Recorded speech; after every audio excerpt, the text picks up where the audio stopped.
সম্মানিত উপস্থিত বন্ধু, সম্মাননা স্মারক ও ফুলের শুভেচ্ছা শেষ করে আমরা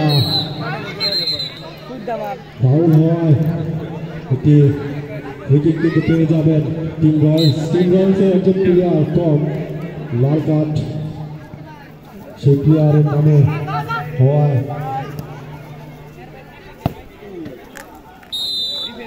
ব্যাচ পরিধান করছেন এবং ফুলের শুভেচ্ছা নিচ্ছেন জনাব আমির হোসেন। ব্যাচ পরিধান এবং ফুলের শুভেচ্ছা জানাচ্ছে যুব ফাউন্ডেশনের সদস্য আমির হামজা। এরপর ফুলের শুভেচ্ছা এবং ব্যাচ পরিধান করবেন আব্দুল সালাম শিকদার করবেন এবং ফুলের শুভেচ্ছা জানাবেন যুব ফাউন্ডেশনের বর্তমান কমিটির সম্মানিত সাধারণ সম্পাদক সাদিক হোসেন খান।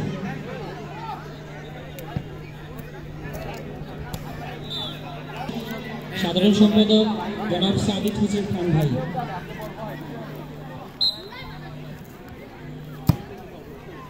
মাঠে কিন্তু খেলা গড়াচ্ছে এই প্রথমার্ধ শেষে দ্বিতীয় অর্ধে মাঠে খেলা গড়াচ্ছে। কোনো দল কোনো স্কোর করতে পারেনি, আপ্রাণ চেষ্টা করছেন স্কোর করার জন্য। একটি মাত্র গোল কিন্তু আজকে গ্র্যান্ড ফিনালের চ্যাম্পিয়ন। এই পর্যায়ে জনাব কামরুল ইসলাম ভাইকে ব্যাচ পরিধান এবং ফুলের শুভেচ্ছা জানাচ্ছেন যুব ফাউন্ডেশনের সদস্য সিয়াম।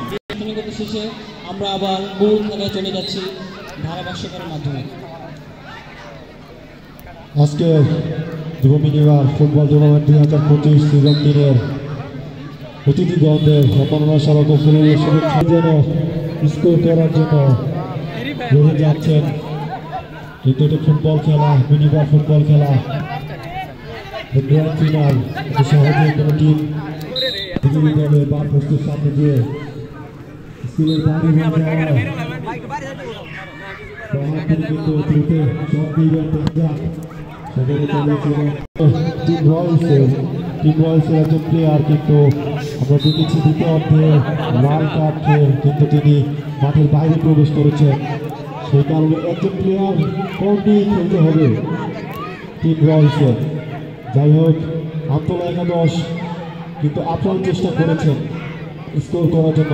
আবার সম্ভাবনা শট চালিয়েছিলেন, শটও টার্গেটে কিন্তু হয়নি। দেখা যাক, বল কিন্তু বিপজ্জনক হয়ে ছিল না, কিছুটা কাউন্টার দেখতে পেয়েছিলাম আমরা। এটা ফ্রি কিক পেয়ে যাবেন, ফাউল যেভাবে সজরে করেছিলেন টিম আমতলা।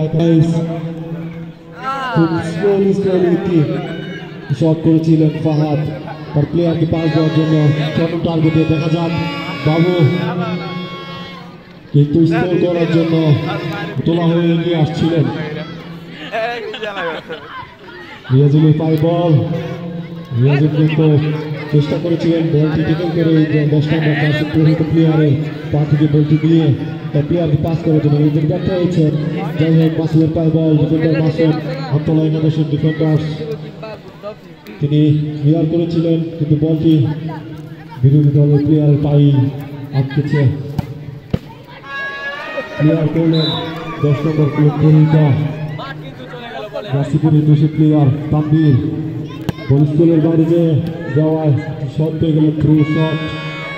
টিম রয়্যালস বাবু পাই বল, বাবু সজরে মেরেছিল। অতিরিক্ত টাইমেও যদি দেখি কোনো প্লেয়ার কোনো দল কোনো স্কোর করতে পারেনি, কোনো গোল করতে পারেনি, খেলা কিন্তু টাই ব্রেকারে চলে যাবে। হাত তিনি এগিয়ে যাওয়ার চেষ্টা করছেন বল নিয়ে।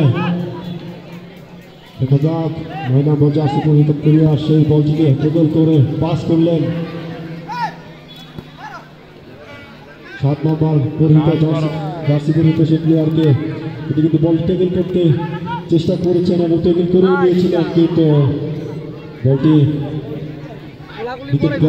ব্যর্থ হয়েছেন প্লেয়ার অনেকের কারণে। দেখা যাক, দ্বিতীয় বল পোস্টে কিন্তু বল নিয়ে এসেছেন।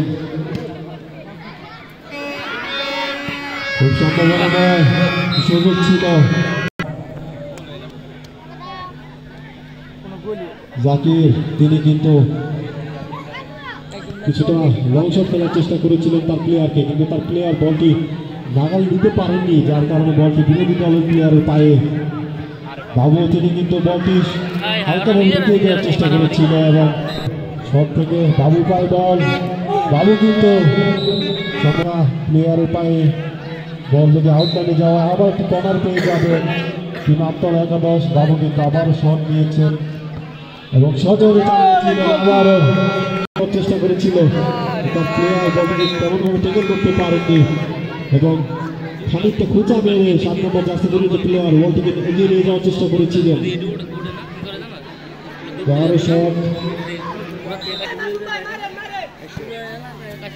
ডিফেন্ডার মাসুদ আউটের পর কিন্তু তিনি শট করে পাস করলেন বাবুকে। বাবু বলটি টেকেল করে পাস করার চেষ্টা করেছিলেন, বাবু পায় বল। বাবু ডিফেন্ডারের সাথে লড়ছিলেন, পাস করার চেষ্টা করেছিলেন তার প্লেয়ার 11 নম্বর জার্সি পরিহিত প্লেয়ার ইয়াসিনকে, কিন্তু ব্যর্থ হয় পাসটি। যাই হোক, বিরোধী দলের প্লেয়ার পায় যায় বল, গোলের জন্য নিয়ে গিয়েছিলেন কিন্তু তাদের পরিকল্পনা ব্যর্থ করে মাসুম কিন্তু আবারও বল নিয়ে তাদের বিরোধী দলের বাড়ির সামনে যেতে না দিতে একটি শট করেছিলেন, বিরোধী দলের প্লেয়ারের পায়ে লেগে স্ক্রিনের বাইরে যাওয়ার একটু রুকে গেছে প্লেয়ারের পায়ে। বলটি কিন্তু আউটলাইনের বাইরে যাওয়া একটি কর্নার পেয়ে যাবেন আমতলা একাদশ। যাই হোক, এবারে সুযোগটাকে কাজে লাগাতে পারেননি। আমরা দ্বিতীয় অর্ধে কিন্তু কিছু প্লেয়ার পরিবর্তনও দেখতে পেয়েছি টিম রয়্যালসের, যদিও তাদের যে প্লেয়ার বিপর্যয় ঘটেছে লাল কার্ডের কারণে।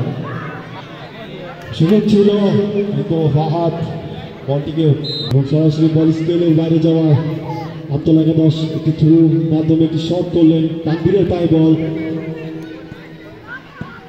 ও চেষ্টা চলেছিল, আবার স্কেলের বাইরে বল, আবারও কিন্তু বাবু থ্রুর মাধ্যমে পাস করলেন তানভীরকে। তানভীর বলটি ছাড়িয়ে দিয়ে যাওয়ার চেষ্টা করছিলেন কিন্তু ব্যর্থ হয়েছেন। ও তিনি টেকেল করার মাধ্যমে বলটি কিন্তু স্কেলের বাইরে পাঠিয়ে দেওয়া একটি থ্রু শট পেয়ে যাবেন টিম রয়্যালস। দেখা যাক, শট নিয়েছিলেন সরাসরি মাসুমের পায়ে বল, মাসুম থেকে বাবু।